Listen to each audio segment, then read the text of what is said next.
Bom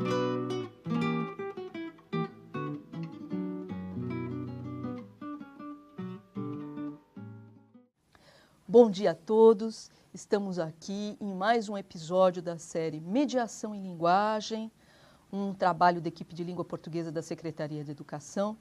E hoje temos de agradecer, porque aqui está ao nosso lado o professor Joaquim Dols, da Universidade de Genebra, que vai falar conosco a respeito do oral, do ensino do oral em língua portuguesa.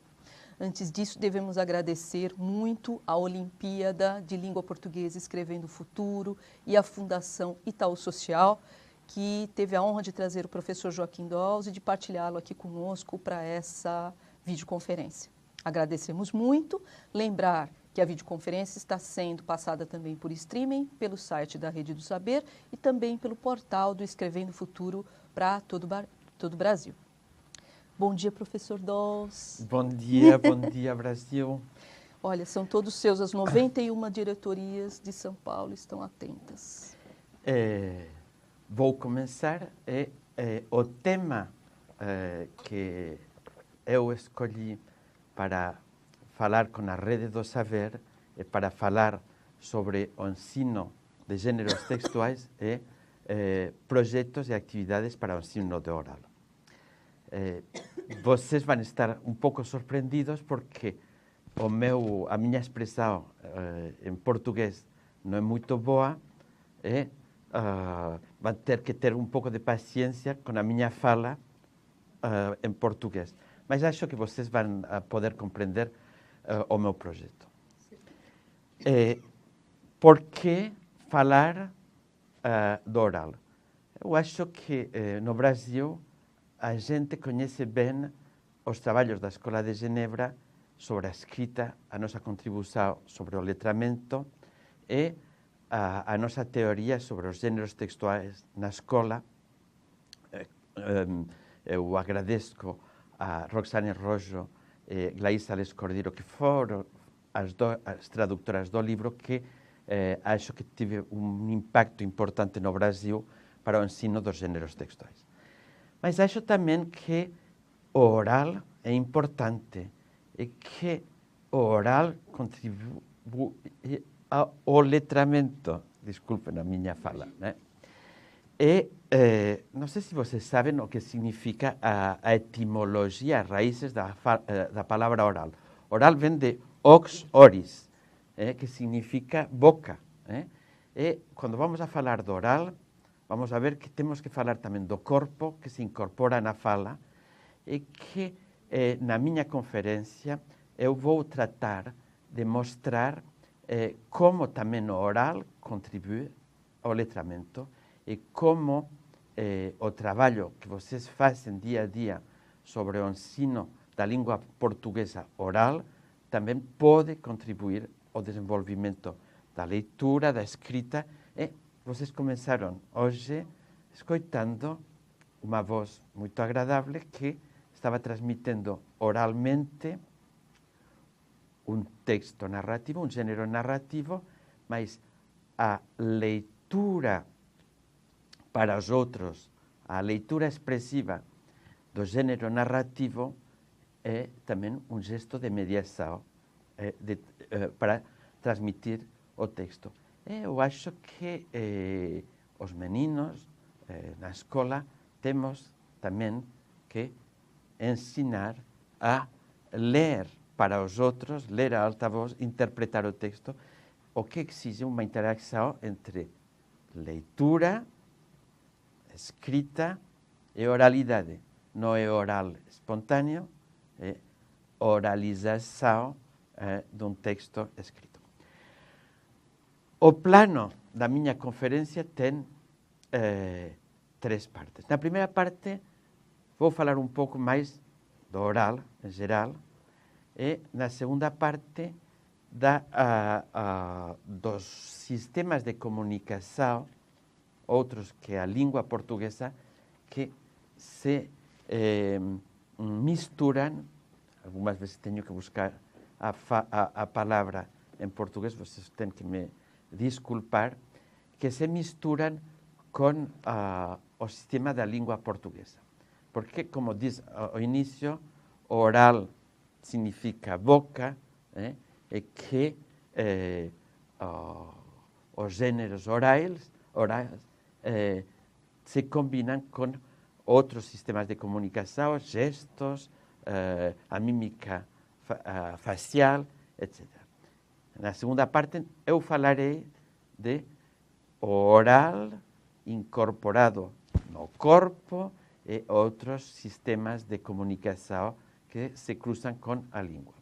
E na terceira parte, eu decidi falar por vocês, e o título é um pouco provocador, dos 10 mandamentos de Dols para o ensino do oral e para organizar projetos e atividades concretas em língua portuguesa para o desenvolvimento de linguagem, o desenvolvimento da expressão dos alunos. Vamos a passar ao primeiro slide. Para começar, vou apresentar quais são as 4 grandes concepções do ensino oral. Por quê? Porque sempre nós falamos que uma das prioridades da escola é desenvolver a expressão dos alunos. Sempre em todos os sistemas educativos a ideia que os alunos, os meninos, têm que aprender a falar corretamente a língua ou a expressar-se simplesmente na língua, mas não sempre a escola trabalha de uma maneira sistemática oral.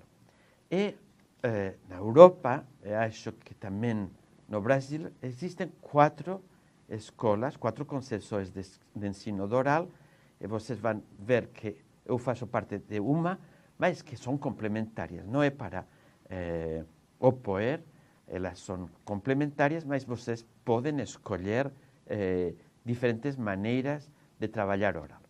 Qual é a primeira? A primeira é a pedagogia oral.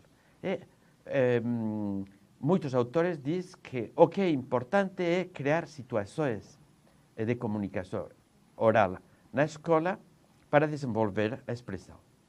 Vou dar um exemplo com os mais pequeninos, com a escola infantil de 4 a 6 ou a 8 anos.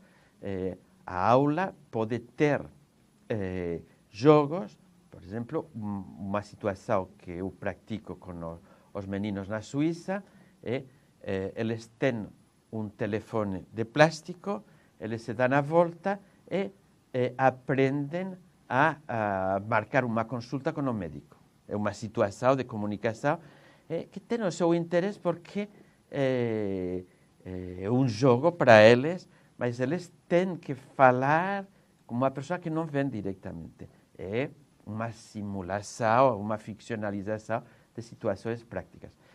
Aí nós podemos inventar muitas situações de comunicação orais, que são todas interessantes, e também se pode fazer teatro, se pode fazer, inventar cordel e interpretar poesia de cordel. As situações de comunicação que se podem desenvolver na sala de aula são muito diferentes e têm muito interesse. Não vai ser as mesmas situações quando vocês trabalham com meninos de 6 anos que de 16 anos. Mas se o professor tem uma lista de situações para praticar oral e lança um projeto, acho que é uma boa coisa. A segunda escola é a escola que concibe oral como uma ferramenta das aprendizagens. E aí são os autores que se inspiram na linguística interacional, que estudam a conversa, estudam as conversas particulares que têm os professores, os maestros, com os alunos. E têm muitas estratégias para ver como, no oral, na sala de aula, vocês podem regular os intercâmbios. Por quê? Porque eu, quando estou aprendendo a língua portuguesa, falo com o motorista que me conduz do hotel até a sala de reuniões E quando ele não compreende alguma coisa, ele reformula ou ele questiona. E falando se aprende a falar. E que as situações de comunicação na aula é um lugar particular para a aprendizagem da língua portuguesa e da expressão oral. Que observamos nessas situações? Geralmente, o professor corrige as expressões do aluno para acercar a variedade de fala do aluno ao estándar, ao padrão mais geral da língua portuguesa. Mas o tipo de intervenções do professor, de regulações do professor, podem ser muito mais diversificadas. Para mim é importante ver se o aluno compreende a tarefa proposta do professor, ver como formula questões o professor para verificar a compreensão, e que os autores que trabalham o oral como ferramenta das aprendizagens insistem muito sobre as formas de interação e de regulação e de aportar apoio na fala do aluno para transformar a fala do aluno na aula. É verdade que os meninos, quando chegam à escola, falam o ideolecto da família, e pouco a pouco entram na fala como uma comunidade discursiva da escola. É uma mudança importante porque a língua da escola é a língua dos aprendizagens. Terceira escola é a nossa. Nós pensamos que não é suficiente com criar situações e trabalhar o oral quando se ensina na aula. Nós pensamos que o oral pode ser um objeto de aprendizagem, que no currículo escolar tem que ter conteúdos sobre o oral. E vocês conhecem, ou muitos de vocês conhecem, que eu sou um defensor do trabalho na aula a partir de gêneros textuais e de sequências didáticas.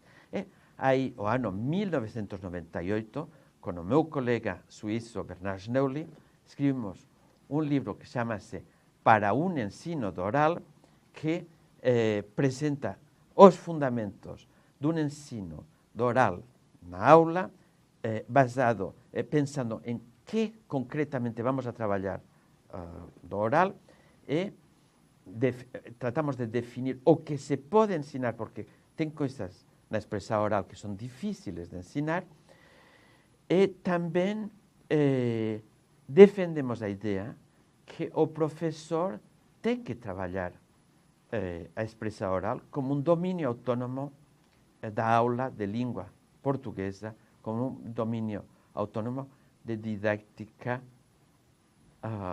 do português. Quais são as novidades da nossa proposta, da proposta de Bernard Schneuli e a minha?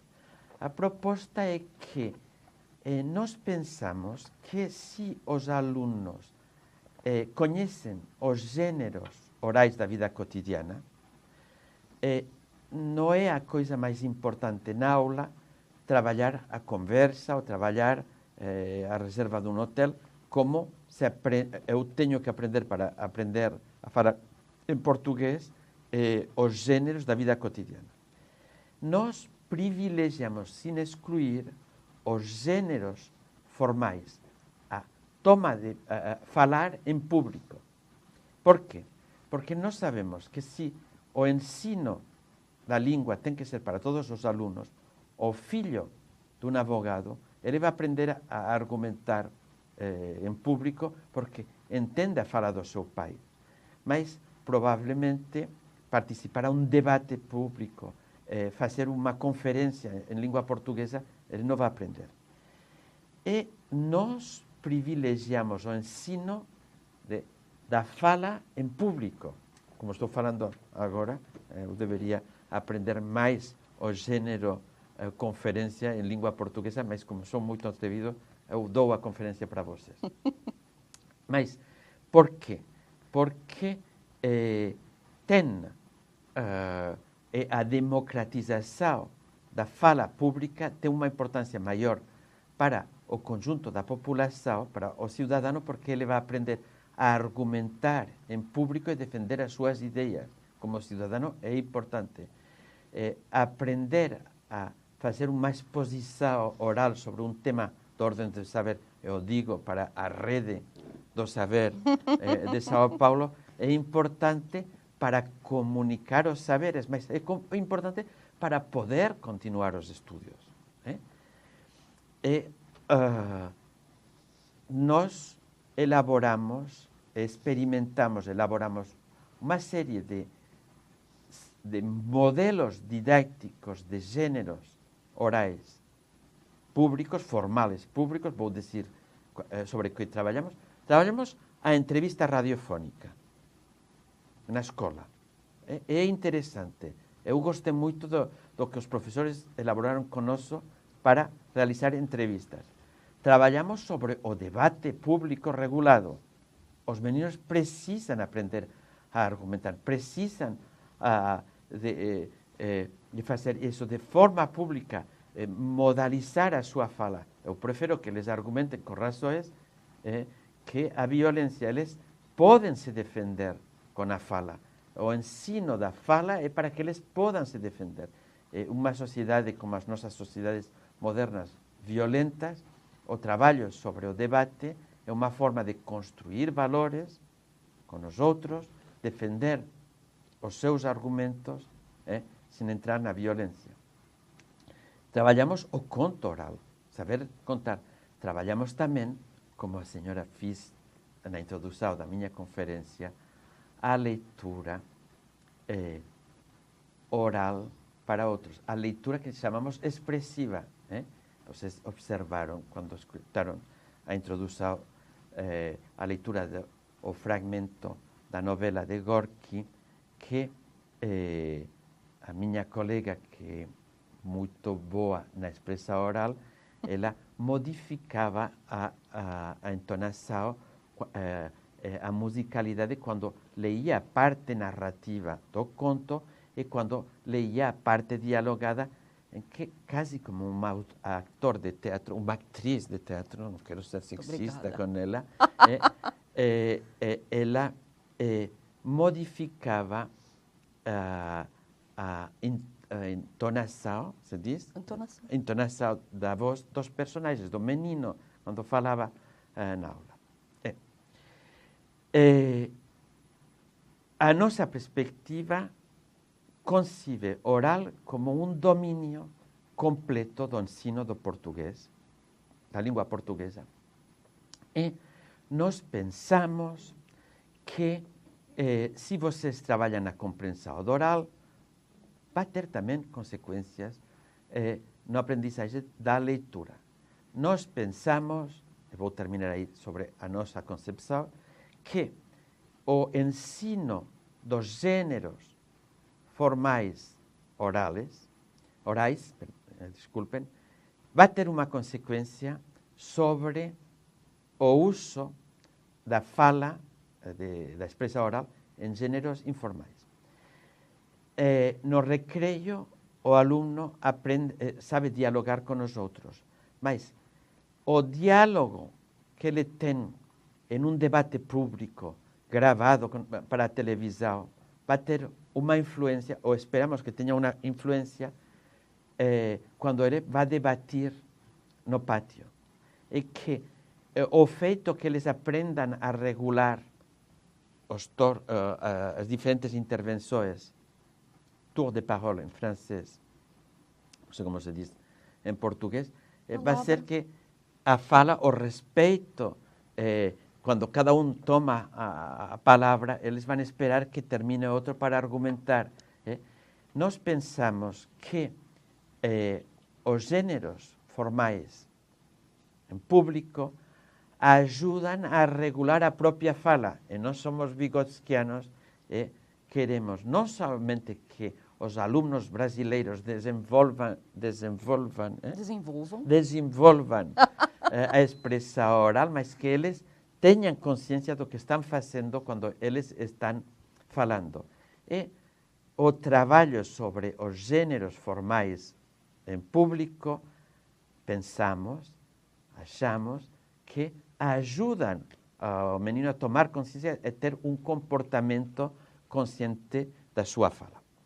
Quarta escola, a escola de Elizabeth Nonon, que eu admiro muitíssimo, que está mais centrada, ela considera que se pode trabalhar como objeto e como que oral pode ser um conteúdo e uma ferramenta simultaneamente, e ela trabalha sobre os minigêneros de intercâmbio na aula entre o professor e os alunos, quando ele está ensinando outra matéria escolar, ela dá pistas de como intervir, que aspectos, que conteúdos se podem ensinar nas próprias interações da aula, mas, do meu ponto de vista, é muito difícil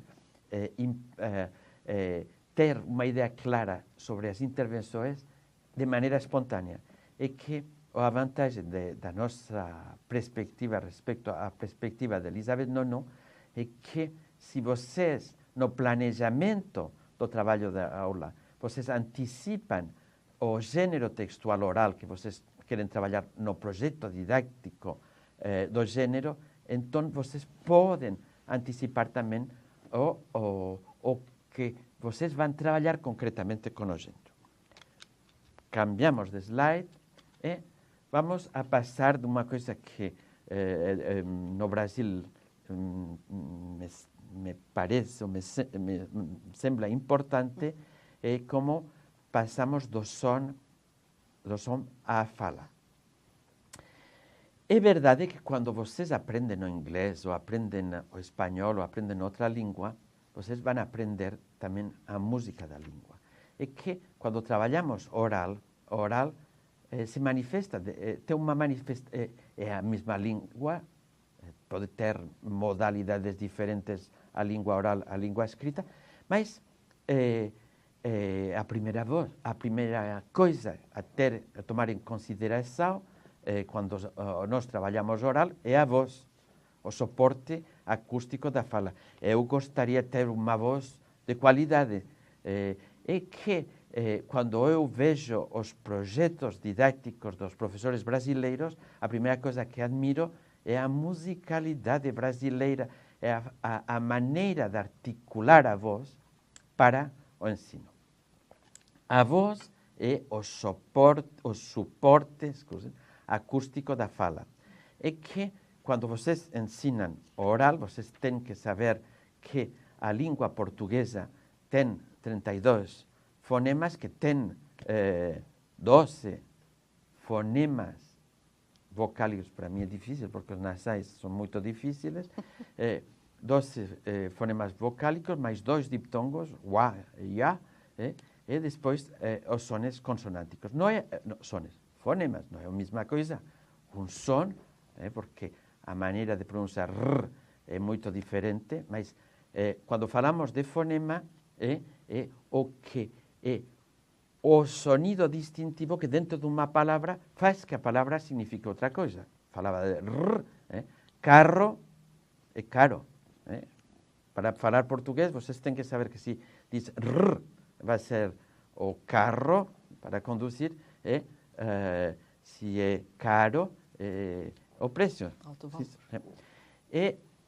É importante porque, por exemplo, eu, quando tenho que diferenciar entre e, para mim é difícil, porque é uma posição fonética do português do Brasil. Mas tem lugares no Brasil onde a oposição e não se produz da mesma maneira que em outros lugares. Que também se tem que respeitar, mas o sistema da língua portuguesa tem oposições. Quando vocês trabalham com os pequeninos, vocês podem ajudar a eles a tomar consciência das oposições. E por que é importante? Porque 80% das escritas são correspondências entre os sons da língua e os fonemas, porque os sons, cada um de vocês pronuncia de uma maneira diferente. Os fonemas da língua portuguesa e os grafemas, que pode ser uma letra ou um conjunto de letras. Vocês sabem isso todos os que trabalham alfabetização aos primeiros níveis. Mas, sem relação com o letramento, é importante ou não, eu pergunto a vocês, ter consciência dos fonemas da língua portuguesa. Para mim, estrangeiro, para me corrigir, para dizer variações, os nasais, etc., eu preciso de ter um pouco de consciência sobre as oposições fonológicas. Bem, mas não é unicamente a fala não funciona com fonemas aislados. É a cadeia sonora. E a cadeia sonora tem um ritmo, uma musicalidade. Eu vou explicar uma anedota. Eu comecei a me interessar por a língua portuguesa com a música portuguesa. Caetano Veloso e Maria Bethânia. Eu entrei na música, na língua portuguesa com a música. Inclusive, não sabia o que significava. A primeira vez que escutei Nega dos Cabelos Duro. Nega do cabelo duro. Duro. Eu dizia Doro. Nega dos Cabelos Duro. Valeu. Eu não conhecia a significação, mas entrei na música. E quando vocês estão ensinando oral, vocês estão ensinando a cantar a sua língua. Ademais, uma língua que tem uma beleza particular na música. Então, é um primeiro aspecto, mas a entonação é importante tomar em consideração, porque marca os enunciados. Se eu digo, você está feliz? Você está feliz? Simplesmente variando a entonação, vocês sabem se eu estou perguntando ou se eu estou continuando no fluxo verbal. E a entonação é fundamental, inclusive, para seguir uma conversa, porque se a entonação não foi descendente, não terminou, eu não tenho a marca para saber se eu posso entrar no diálogo. Obrigado. Isso é uma regulação oral, no gênero conversa, mas aqui estamos improvisando. Na conferência eu tenho uma reguladora da minha língua portuguesa muito limitada.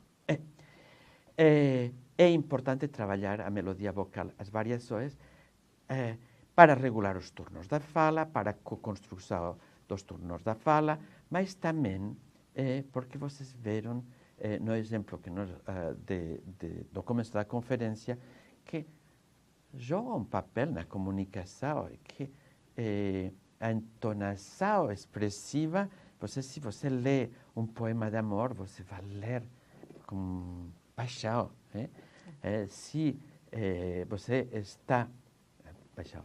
Se você oraliza, que não é a mesma coisa que ler é compreender. Se você lê para os outros o texto, se você interpreta teatralmente o texto escrito, você vai jogar as variações entonativas para transmitir os sentimentos e transmitir as informações do texto. Os cordelistas, os contadores de contos, vocês, professores, quando vocês estão contando contos aos seus alunos, vocês estão interpretando as vozes você vai falar do lobo com uma voz mais grossa e do menino com uma voz mais... É importante porque isso contribui à comunicação. Mas também o ênfase. Quando eu dou minha conferência, se eu quero acentuar a importância do que estou dizendo, a acentuação é importante. Eu falo mais forte, vocês quase tiveram medo. Se eu vejo que o público se dorme na minha conferência, eu acentuo. O ênfase pode ser de uma sílaba, de uma palavra, a intensidade varia. O ritmo, se vocês veem que tem ritmos diferentes e que os mineiros falam para mim um pouco rápido, e que os nordestinos têm um ritmo mais tranquilo. Se vocês trabalham expressão oral, vocês têm que ensinar a variar o ritmo para que a gente não se dorma quando eles estão escutando. E que a fala espontânea se pode regular, mas nós, nos gêneros, vamos a trabalhar também outros aspectos diferentes, não unicamente a fala espontânea. Vamos a ficcionalizar, vamos a fazer teatro dos gêneros que eles vão precisar no futuro. Passo a um dos pontos importantes da minha conferência, que a comunicação oral está incorporada no doble sentido, tem vários sistemas de comunicação que se incorporam, que vão com o corpo. Eu jogo com a minha boca. A gente, quando me fala, como eles sabem que sou estrangeiro, articulam de uma maneira particular. Mas é um gesto do professor. Eu agradeço, porque sigo melhor, se eles falam de uma forma muito mais rápida, eu não sigo o que eles dizem. E quais são os 5 sistemas que acompanham o sistema da língua portuguesa? O paralinguístico, em grego para, e que vai com. E a qualidade da voz, eu tenho aqui. Eu descobri um poeta do sertão que chama-se Dedé Monteira. Ele tem uma voz, mas não somente a voz. Os poemas poderiam estar no cânon da escola. A voz, a qualidade da voz, são os jornalistas da televisão. Mas se pode cuidar a qualidade. Vocês, inclusive, podem ajudar o menino com os meios paralinguísticos. As pausas, para reflexionar. Se eu fosse um bom conferenciante, eu deixaria momentos para que vocês reflexionem sobre o que eu estou dizendo. O controle da respiração. Suspirar, que pode ser exagerado de forma teatral. Sim. A minha colega podia exagerar com o texto do Gorky. São meios paralinguísticos, eles podem se divertir fazendo, mas eles vão ganhar na comunicação. Kinésico. É a segunda coluna do meu slide. Os meios kinésicos, kinésico em grego, é bonita a expressão, a expressão de a alma. Se eu tivesse boa memória, a pessoa tem um aforismo sobre a alma. Mas kinésico, meios kinésicos é os meios para comunicar o que temos no interior. E vocês, os brasileiros, são muito expressivos. Mas se pode julgar com as atitudes corporais, o movimento, os gestos. Tem gestos em português. Olha, em francês, este gesto, você pode adivinhar o que significa? O que significa? Eu estou de olho, ou se a gente comenta alguma coisa e quer dizer o contrário, é irônico, assim, ó. Mas em espanhol, a gente... Atenção. Atenção. Atenção. Mas para os franceses significa monnaie, que significa é mentira o que você diz. São dois significados. Não sei se em português é mais vigile. É como em espanhol, então. Mas para os franceses não é isso. Você está contando uma mentira. Se um francês fizer assim, é uma mentira. Tem alguns que são um pouco vulgar, que em todos os países latinos têm o mesmo significado. Mas os meios não são os mesmos. Eu tenho alunas japonesas que chegam diretamente do Japão, elas não podem olhar o interlocutor. Imaginem que eu dou a minha conferência assim, em lugar de olhar para a câmera. Muda totalmente a comunicação. Eu perguntei, por que não olha? É uma falta de cortesia olhar o interlocutor. Mas, para mim, se alguém não olha quando eu falo, é difícil. Ela utilizava gestos. Eu disse, mas os gestos estão permitidos? Eu disse, não, mas eu aprendi o francês. E aprendendo o francês, aprendemos os gestos. O kinésico são os gestos, os movimentos que implicam a mímica da cara, e implicam os gestos, alguns que têm um significado particular, porque se você diz dois, ou a vitória, é um significado, mas tem outros que acompanham a fala, que dão o ritmo, eu estou exagerando. Agora, tem gente muito expressiva, não é uma obrigação, mas pode contribuir à expressão oral.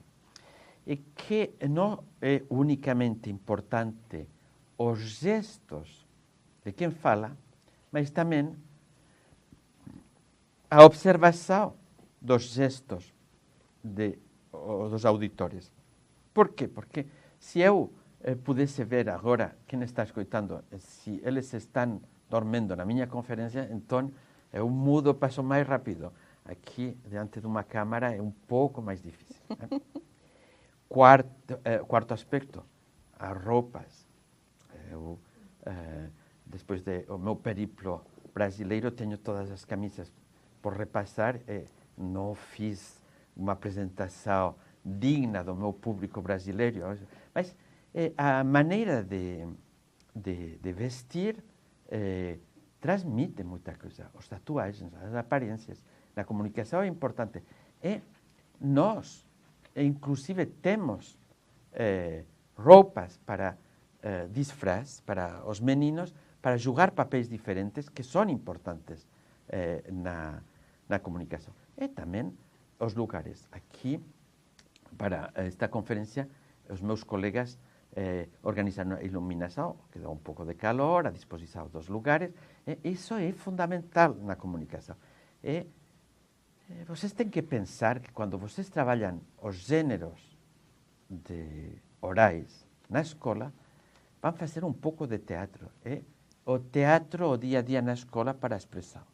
Em alguns momentos vamos a preparar uma improvisação teatral, ou vamos a fazer uma peça de teatro para a escola, mas sempre quando trabalhamos oral, vamos nos preocupar por o conjunto de elementos multicódicos que intervêm. Eu tenho aqui uma gravação de um gênero, de uma paródia de emissão televisiva feita por meninos suíços de 9, 10 anos. Eu recebi como presente para o meu aniversário do meu afilhado. Era uma paródia do Padrinho, mas do Padrinho da máfia. A minha surpresa é o controle técnico do multimédia que têm os meninos. Mas no ensino, se vocês têm a possibilidade, porque as escolas do Estado de São Paulo e dos outros lugares que me estão escutando, talvez os meios técnicos para trabalhar na escola não são idênticos. Mas hoje, simplesmente com telefone, eles podem gravar e têm muitas possibilidades para um tipo de multiletramento oral, como diria a minha colega Roxane Rojo. E vamos a passar os 10 mandamentos do predicador Dols para o ensino do oral, e vocês vão ver que o título da terceira parte da minha conferência, que é a parte principal, é uma brinca, porque eu não tenho nenhuma prescrição que transmitir. Eu quero que vocês reflexionem sobre a importância do ensino do oral e dos princípios fundamentais. Eu falo de decálogo, 10 mandamentos de Dols, porque também para comunicar, algumas vezes os predicadores têm melhores técnicas que os acadêmicos, mas eu sou acadêmico, eu dou mais importância à pesquisa, e as nossas pesquisas mostram orientações, mas nunca verdades absolutas. O que eu vou apresentar não são 10 mandamentos, é uma brinca, mas princípios para que vocês reflexionem sobre a importância da expressão oral, do desenvolvimento do oral, também para a batalha importante do Brasil da generalização, da democratização do letramento para o desenvolvimento de uma escola igualitária no Brasil, porque vocês sabem que ainda temos muitos meninos que não conseguem um letramento concreto no Brasil. Qual é o primeiro princípio, mandamento? Vamos a dizer princípio a partir de agora. Na escola, vocês têm que tomar consciência que toda a língua, é a língua portuguesa como as outras, tem muitas variações. Vocês têm a sorte de ter uma língua internacional. Em Cabo Verde se fala um português diferente do português de São Paulo. Mas o português da cidade de São Paulo é um pouco diferente do português de José Bonifácio. Eu vi que tinha público em José Bonifácio. É que o português do Mato Grosso não é idêntico ao português do Ceará. Mas esses são dialectos e que variações que merecem entrar na escola. Mas o menino chega à escola com a sua língua familiar. Inclusive, ele vai dizer palavras que chamar se a professora vai passar da língua, da maneira de falar, com o léxico da família, que eu chamo ideolecto, a língua da escola, que é a língua de escolarização, que é a língua comum para o trabalho, mas, sobretudo, para progredir. É importante considerar as variações, mas também a necessidade de uma língua padrão estándar. É que o trabalho do professor é de respeitar as variações, de confrontar o aluno com variações. Eu digo, eles têm que escutar também o português do Portugal, porque vocês têm Portugal. Vou dizer uma coisa que não sei se vão gostar. O povo português e o povo brasileiro têm uma língua comum que algumas vezes é uma fronteira. Eu não gosto das fronteiras. Vocês têm uma língua comum que se fala de maneira diferente, mas é uma riqueza essa fala comum. E a necessidade da língua padrão na escola é para poder comunicar com os outros de uma maneira mais geral, sem perder as variações. O feito que vocês se adaptem, falando de maneira diferente segundo as situações, é uma riqueza. Não quer dizer que quando você retorna na família, você guarda o dialecto familiar, que algumas vezes é linguagem bebê. A linguagem bebê tem que se desenvolver na escola e transformar-se em língua comum. Segundo, prescrição, que não é uma. Segundo princípio. A escola tem que tomar em conta as diferentes línguas em presença. Eu não creio que o Brasil é monolíngue. O primeiro carro que motorista que tomei em Caxias do Sul me falou italiano. O motorista, ele não visitou nunca a Itália. Na família, ele mantuvo uma variedade de italiano. O motorista que me buscou em Porto Alegre, seu Lino, é verdade, me disse que o seu pai nasceu em 1907 no estado de Rio Grande do Sul e que ele nunca aprendeu o português. Ele falou sempre em alemão. Eu conheci ameríndios no Brasil que falavam outras línguas. As outras línguas existem no Brasil. Mas na escola existe o inglês, o alemão, o espanhol.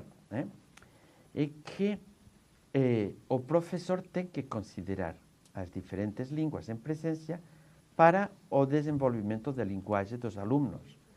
E que, da mesma maneira que as variações da língua portuguesa contribuem ao desenvolvimento da sua própria língua, o feito de conhecer léxico diverso no Ceará, en Amazonas, en Caxias do Sul, enriquece a língua portuguesa, não empobrece.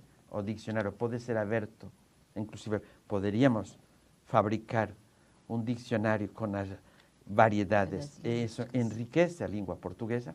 Da mesma maneira, o feito de eu aprender, de tratar de aprender, a minha aprendizagem limitada do português me permitiu compreender, inclusive, alguns aspectos da minha língua primeira, que é o catalão, mas me permitiu comparar com outras línguas que eu aprendi. É que a aprendizagem de uma nova língua e o contraste com outras línguas enriquece uma forma de trabalhar a alteridade.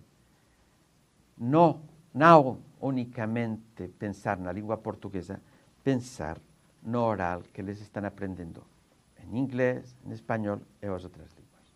Terceiro princípio. Vocês, professores, eu aconselho de equipar a classe para permitir o desenvolvimento de atividades orais. Para os pequeninos, uma classe alfabetizada é uma classe que tem muita escrita, tem livros. Pensem no que tem que ter a aula, que tem que ter a aula para desenvolver oral. Tem que ter CDs, tem que ter micrófonos, tem que ter uma gravadora. Tudo o que vocês podem desenvolver. Tem que ter roupas para se disfrazar, fazer jogos, brincar ou jogar personagens diferentes. Tem que inventar como dispor, não somente dispor de materiais, documentos orais, gravações, vídeo e não vídeo. Por quê? Porque a compreensão do oral sem imagem é mais difícil, mas eles têm que aprender a trabalhar com gêneros primeiros. Uma receita, vou dar o exemplo da receita de cozinha. Eu quero aprender a fazer o pão de queijo. No hotel, eu digo o seu pão de queijo é muito bom. Eu gostaria de ver como você prepara. Aprender a receita do pão de queijo mineiro é diferente se eu vejo a cozinheira que se ela me explica, ou se é uma emissão rádio, se eu vejo uma emissão de televisão onde se vê. O gênero primeiro é a ação ligado à linguagem. O gênero segundo, a explicação. Anedota. A cozinheira diz, venha verá, eu tinha os pães de queijo congelados, sacou do congelador e pôs aí. Não aprendi a fazer pão de queijo.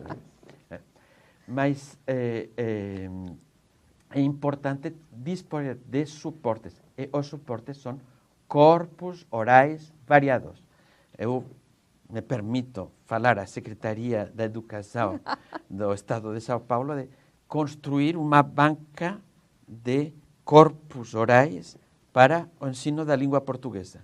Acho que é importante. Sim. Tem entrevistas, tem debates. Talvez vocês tenham para oral. É para diferentes idades. É uma boa coisa. Agora, o multimídia facilita. Quinto ponto. Apresentar modelos de expressão oral. Eu fabrico modelos didácticos de gênero. Se eu quero trabalhar um debate, começo por ver quais são os aspectos importantes para trabalhar o debate oral na aula. Se é uma entrevista, também. Mas, ao mesmo tempo que eu antecipo os aspectos que podem ser trabalhados no debate, que podem ser trabalhados na entrevista, eu quero ter modelos adequados para os meninos. Um repertório de contos. O professor tem que ter um repertório. O professor da escola primária tem que dominar, tem que ser um bom contador, se diz em português. Sim, bom contador de histórias. Aos meus alunos, futuros professores, eu digo, vocês têm que ter mínimo 20 que vocês dominem. Para contar, não ler, não é a mesma coisa. Contar um conto como contam os avós, que ler um conto. É completamente diferente. As canções, as cânticas, as parlendas, as adivinações. Eu conheço o começo de uma de uma parlenda que hoje é domingo, pé de cachimbo, como continua? Hoje é domingo... Pé de cachimbo, cachimbo é de ouro. É isso mesmo, gente? Me ajudem aí, a produção. É Cachimbo importante. de ouro, bate no touro. É grande, é bem extenso. Sim, mas tem a sua importância, inclusive, para a articulação da fala. As cânticas dos meninos, se está a rua, se está a rua. É importante para os pequenos, mas tem a sua função. E avanço nos 10 mandamentos, a compreensão. Aí vou me parar, ainda que me den simplesmente 10 minutos. Por quê? Porque a compreensão do oral não se trabalha suficientemente na escola. Se vocês querem estudar na Universidade de Genebra, vocês vão ter um exame oral. É um exame. Mas por que não trabalhamos mais documentos orais, apresentando temas do saber, para ver como os alunos compreendem? Por que não organizamos sequências didáticas sobre a compreensão oral? Para entrar, algumas vezes, os problemas que os alunos têm de compreensão da escrita, também os têm na compreensão do oral. Se é um texto da ordem do saber. Aqui estamos na rede do saber. É que eles têm que ter a capacidade de dar significação a uma emissão radiofônica ou da televisão sobre o saber. É que vale a pena trabalhar. Olha, não somente, eu para vir do meu hotel aqui, considero importante, o primeiro exemplo do slide, a compreensão da descrição de um itinerário. Tem meninos que você dá a descrição, eles vão à direita, vai ser à esquerda, não é tão fácil. Segundo exemplo, a compreensão de uma reportagem. Terceiro exemplo, a compreensão de um anúncio publicitário. Eles passam o tempo olhando a televisão, mas depois, se você verifica que compreenderam com um spot publicitário, você vai ter talvez uma resposta, porque eles talvez não compreendem exatamente o que dizem. Mas a compreensão do spot publicitário é, sobretudo, para que eles não se deixem manipular por a publicidade. E que acho que a escola tem uma obrigação, um trabalho desse tipo. Sétimo mandamento, diversificar as práticas de produção oral. Eu defendo os gêneros formais, mas também defendo para os pequenos os gêneros informais. Na creche eles começam, mas na escola infantil é importante os jogos teatrais. E o currículo tem que ter um trabalho muito claro sobre os gêneros formais. Vou dar exemplos. Eles têm que saber apresentar-se, têm que saber participar em uma oficina filosófica. Gênero que eu gosto muito da escola. O momento que se entra, se discute coletivamente, pode-se mentir sobre temas que são filosóficos, que fazem pensar e que eles podem se habituar a razonar na escola. A exposição oral, fazer uma apresentação sobre animais, sobre o seu estado, sobre temas da ordem do saber. Estamos na rede do saber. Entrevistas radiofónicas. Eles podem entrevistar os velhos da comunidade. Eles podem entrevistar um experto. As regras de um jogo, o conto, o relato de experiência. E também a recitação de poemas, a leitura da Bíblia, por que não? Porque é a expressividade. E a leitura, como fiz a senhora, que me serviu de bom exemplo para a minha conferência. A oralização de gêneros escritos. Eu acho que a leitura expressiva é uma atividade de letramento diferente da leitura silenciosa. E que algumas vezes nós pedimos ler em alta voz para verificar se o código eles dominam. E outras vezes pedimos ler silenciosamente para ver o que eles compreenderam. mas eles podem ler expressivamente para comunicar aos outros. É uma atividade diferente que é muito interessante para trabalhar a musicalidade, as variações da musicalidade, etc. Os jornalistas e os atores sabem como fazer. E a recitação de poemas eu considero importante para memorizar também expressões. Eu, inclusive, quando aprendi se esta rua fosse minha, eu mandava ladrilhar, também aprendi, com os meninos pequenos, algumas expressões. E chegamos ao ponto 8, estamos chegando ao final, tem que considerar as capacidades e as necessidades da linguagem. Vocês, quando trabalhem oral, comecem por observar o que eles sabem fazer.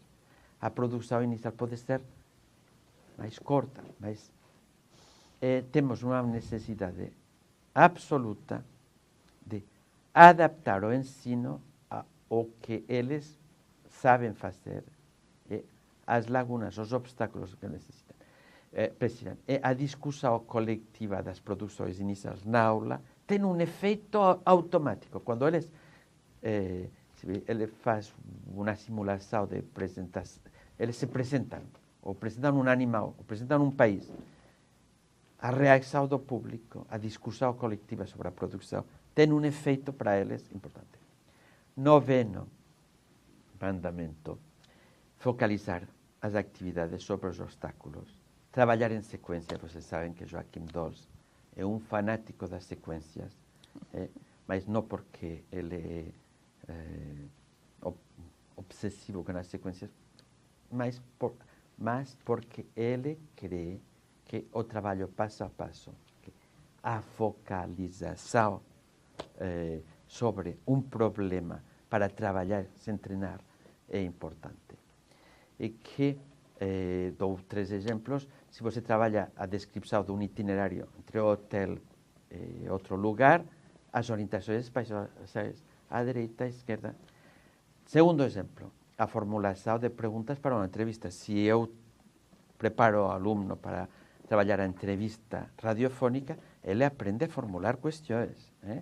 Terceiro exemplo, se eu trabalho o debate argumentativo, em lugar de trabalhar sempre o debate completo, tem um momento, gravamos a intervenção de um participante ao debate. Como você poderia rebater a posição do outro no debate? Eles se treinam localmente a rebater ou a apoiar, ao contrário. Como você apoiaria a posição de Sônia? Como você faria para... Esse joga... O último que vocês esperavam para descansar, o último mandamento de Dolls para o ensino oral é regular as aprendizagens pelos pares. Pares, os outros meninos da aula, porque eles escutam mais. Mas, sobretudo, eu quero terminar a minha fala dizendo que o fracasso escolar está muito ligado à expressão oral e escrita, não somente escrita, mas também oral. E que nós sabemos que o aluno que não avança é o aluno que não trabalha suficientemente a língua na escola, a língua escrita e oral. Mas que para o desenvolvimento da linguagem precisa uma aprendizagem explícita. Ele precisa compreender o que não funciona. Ele precisa uma fala simples, que é operacional, que ajuda a compreender o que não funciona e por que está fazendo as coisas. E para isso, o seu apoio, o apoio dos professores brasileiros é fundamental.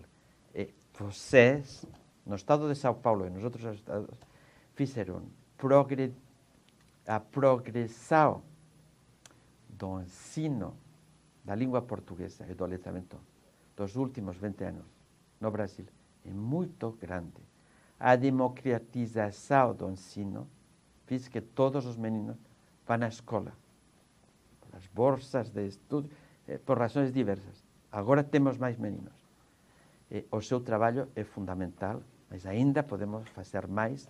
Eu dou o meu apoio para o trabalho sobre os géneros escritos no Letramentos, mas também os géneros orais que apresentei hoje. Obrigada, professor.